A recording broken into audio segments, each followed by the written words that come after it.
स्तु महामाये श्रीपीठे सुरपूजिते शङ्खचक्रगदाहस्ते महालक्ष्मी नमोऽस्तुते।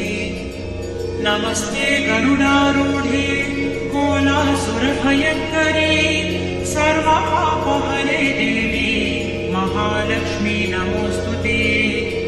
सर्वज्ञे सर्ववरदे सर्वदुष्टभयङ्करी सर्वदुःखहरे देवी महालक्ष्मी नमोऽस्तुते।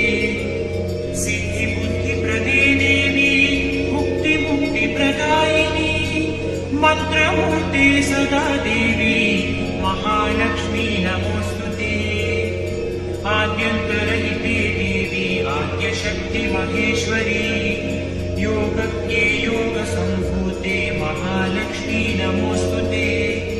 स्थूलसूक्ष्ममहारौद्रे महाशक्ते महोदरे महापापहरे देवी महालक्ष्मी नमोऽस्तुते।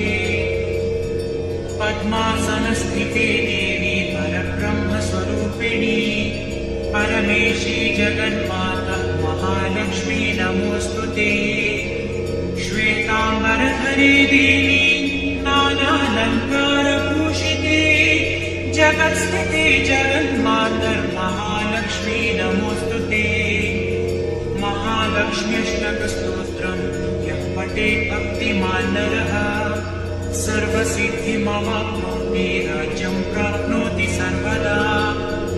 एककालं पठे नित्यं महापापविनाशनम् द्विकालं यः पठे नित्यं धनधान्यसमन्वितः त्रिकालं यः पठे नित्यं महाशत्रुविनाशनम् महालक्ष्मी भवेत्